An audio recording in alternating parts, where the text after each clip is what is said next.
Good evening, dear audience.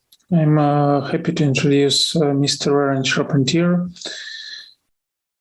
novelist from the United States. Good evening, Mr. Charpentier. Hello, Mr. Kацinim. How are you? Thanks for having me again. Yeah, thank you very much for joining our session today. Let's talk about the current politics. It seems that many interesting happened since we last had an interview. So probably you know that during last week there were several very prominent visits to Ukraine. Prime Minister Boris Johnson of United Kingdom, he visited Ukraine. Emmanuel Macron, President of France, Italian Prime Minister Mr. Draghi, and Chancellor Scholz of Germany visited Ukraine. And there were many talks about the perspectives of this visit in the Ukrainian and international press, bearing in mind that Scholz and Macron, they are in favor of a settlement between Ukraine and Russia, peaceful settlement, which will allow to save Putin's face. And the Ukraine obviously stands against this because all settlements, potential settlements with Russia can be only after Russia will be defeated. And Ukraine is not ready to sacrifice its territory in order to save Putin's face. And this position is supported by, for instance, Poland, which recommended already France to sacrifice its own territory if they want to save Putin's face.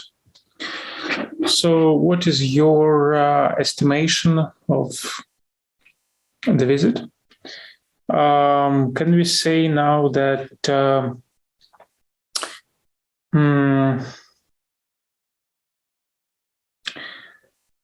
European leaders, most of all the President of France and Chancellor of Germany, we won't emphasize in the nearest future the necessity for Ukraine to find a common solution on Russian terms? Please. Well, I had mentioned this before that I believe that, in the American position, and a lot of, Biden himself and a lot of senior leaders in the Biden administration and even a great deal of experts believe that the decisions should be made by Ukraine. And Ukraine wants it appears wants to settle it on the battlefield. And I believe that that's President Zelensky's, what he's willing to finish it out on the battlefield as well. So I think a lot of German senior leaders, and I believe Scholz himself, I think that they don't really believe that Ukraine can win the war, and I think that's the problem. And I think that that's the reason they want a settlement. Macron, I'm not really sure about how he feels, if he thinks that Ukraine could be victorious on the battlefield. Yesterday,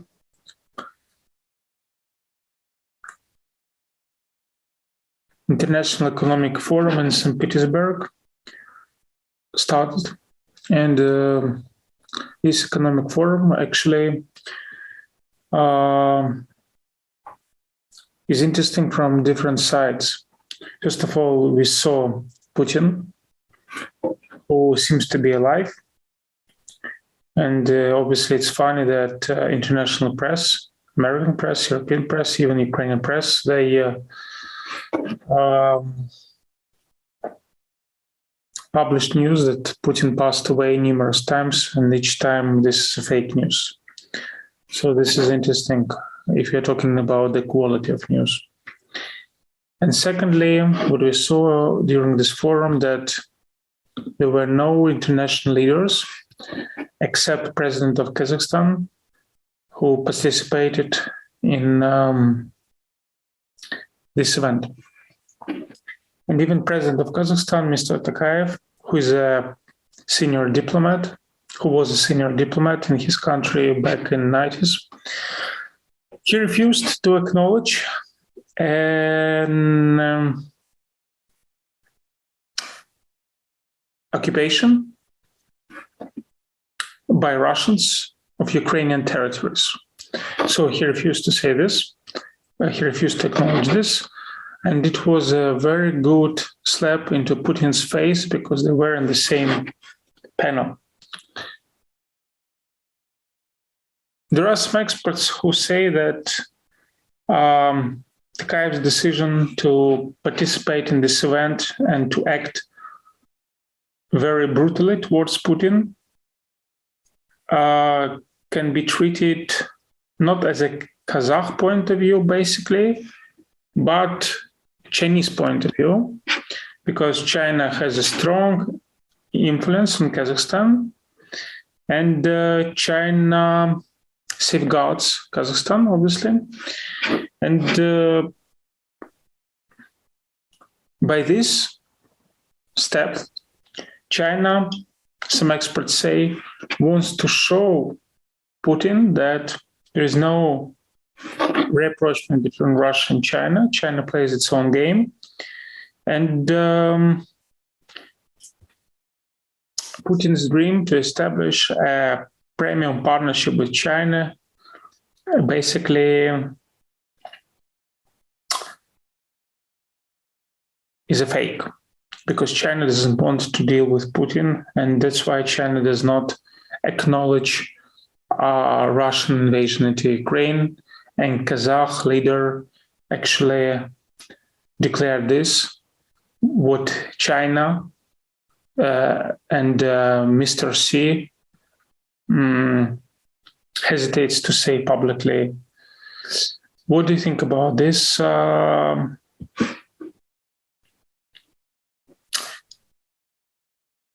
we say confidently that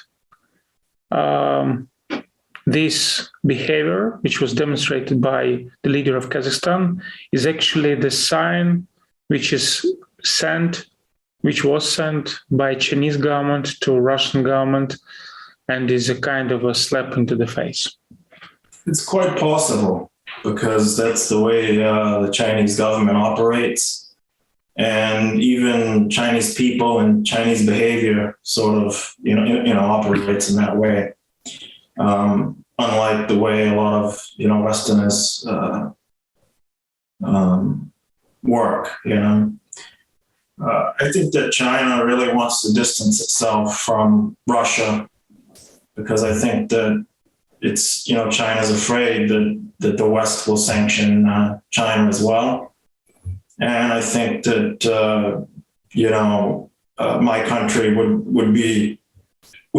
might even welcome that, because it would be a good chance to sanction China and try to, start a smear campaign against China because of their actions or policies. For Russia against Ukraine.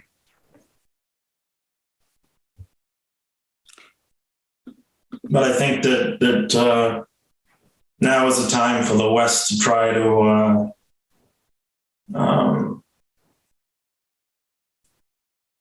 I think it's a good, China could also be signaling to the West that it's willing to work with the West if the right conditions are presented, because let's face it, there are a lot of economic interests that will be presented at the end of the war, and certain countries stand to benefit, right?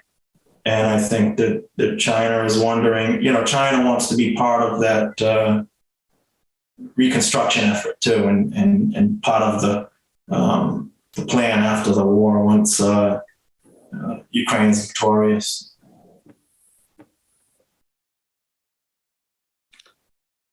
Mr. Charpentier, actually, looking around and what is happening,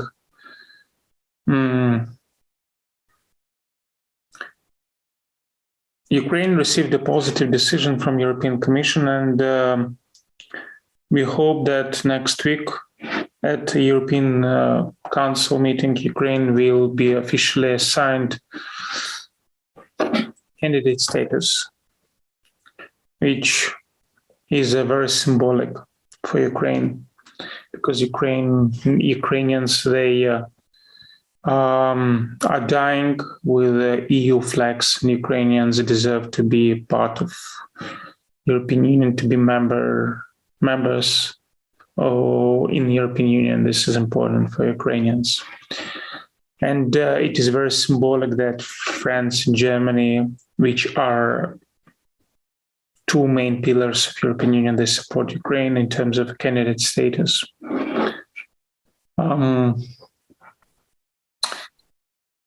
If we look at, let's say, this decision to grant candidate status generally to the rhetoric of main European leaders while they've been in Kiev, if we look to the way how President of Kazakhstan acted against Putin, can we make a conclusion that Putin's understanding or Putin's first-hand policy is deemed to lose, and the way in which Putin and his agent in Europe and the United States tried to actually boost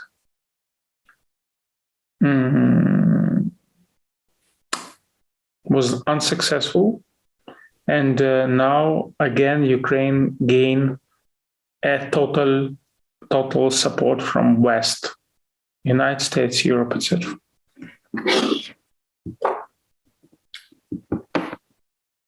Russia's media campaign against Ukraine was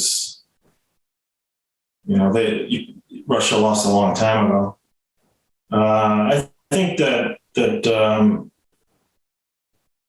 Ukrainian candidacy for the EU it's a positive, symbolic gesture, and again, it shows that the West stands for Ukraine and against Russia, and it's just another defeat for Putin. But I think that I don't think that really any concrete action will come of the candidacy anytime soon, because it could take years for Ukraine to be accepted, and I don't think that it'll happen during the war. Well, first of all, Ukraine is definitely will get a candidate status, and secondly, I can argue on this matter because to become a candidate to join the European Union, it means to receive an opportunity to become a member of a European Economic Area, which means practically not only the free movement of goods in terms of abolishment, tariff and quantity restrictions. It means to become an equal partner in EU internal market. It means the abolishment of measures equivalent to quantity restrictions, a very strong approximation of laws, free movement of workers, capital, services. So Ukraine becomes full-fledged participant of EU internal market, and Ukrainians gain enormous opportunities in terms of business, because EU market, this is the market of 600 people. If we take, for instance, Norway and Switzerland, which are not officially members of European Union, but they are members of European Economic Area. So I think that even though Ukraine is not going to join European Union anytime soon, but Ukrainians and Ukraine generally will receive a very serious economic financial benefits from this decision. Do you agree with me? Yes, of course. But I think even that would take some time to come into play. But I think that, yes, I think any